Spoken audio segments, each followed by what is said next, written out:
स्वागत है आप सभी का। देखिए, गुरु पुष्य के विषय में करीब सभी लोगों ने इसके विषय में सुना होगा कि गुरु पुष्य क्या होता है। तो आज की वीडियो के माध्यम से हम इसी विषय पर चर्चा करेंगे, क्योंकि ये जो गुरु पुष्य का संयोग होता है बहुत ही अद्भुत संयोग होता है और वर्ष भर में 2-3 बार इस तरह का पड़ता है। इस बार खास बात यह है कि इस बार जो है कई बार गुरु पुष्य योग पढ़ने का संयोग बन रहा है, क्योंकि जैसे अप्रैल के महीने में पड़ा था, फिर 21 मई में पड़ा था, अब 18 जून को भी पड़ रहा है।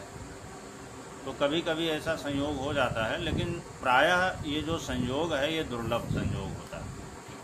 तो गुरु पुष्य योग होता क्या है कि जिस दिन बृहस्पतिवार के दिन पुष्य नक्षत्र का संयोग हो जाए तो उसको गुरु पुष्य कहा जाता है।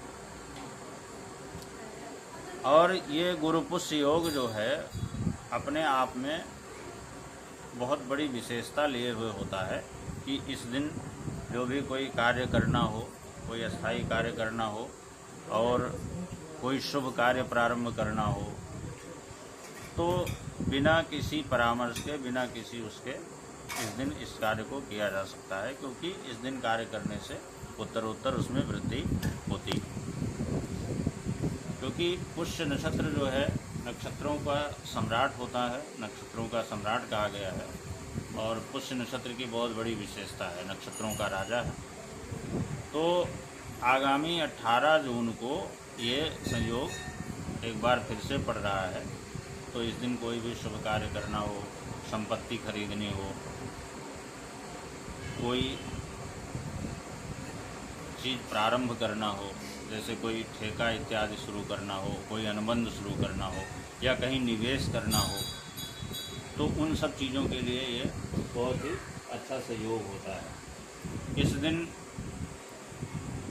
जो कार्य बताए गए हैं, खरीद बिक्री के अलावा निवेश करना, इस दिन किसी उस पर हस्ताक्षर करना, कोई जैसे ठेका होता है, अनुबंध होता है, उस पर हस्ताक्षर करना, ये सब चीज़ें बहुत अच्छी रहती हैं। अगर इस शुभ संयोग में किया जाए तो उसमें निरंतर वृद्धि होती है। इसके अलावा इस दिन अगर कोई व्यक्ति आर्थिक समस्या से परेशान है तो उसके लिए ये बड़ा स्वर्णिम अवसर होता है।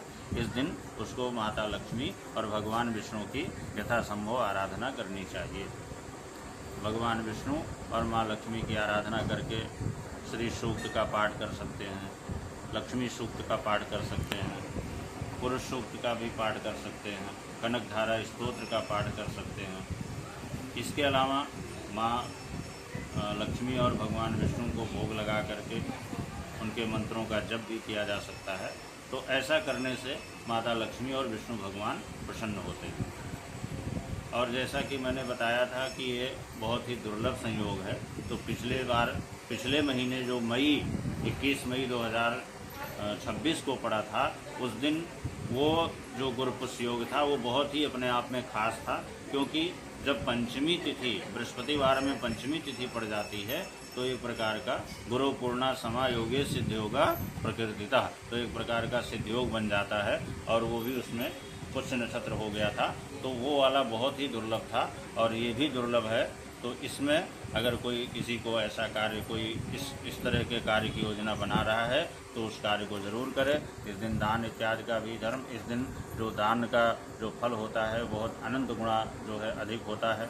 इस दिन गंगा स्नान और दान का भी बड़ा महत्व बताया गया है।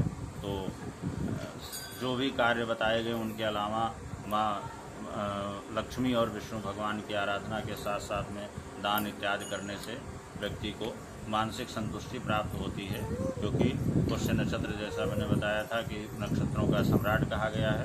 तो अगर बृहस्पतिवार के दिन पड़ जाए तो गुरु पुष्य का संयोग बनाता है। इसमें इस अवसर का लाभ लेना चाहिए। और अगर कोई भी व्यक्ति योजना बना रहा है किसी नए कार्य को प्रारंभ करने की, नए कार्य की शुरुआत करने की, तो इस दिन से उसे ज़रूर इस दिन ही करना चाहिए। बहुत बहुत धन्यवाद।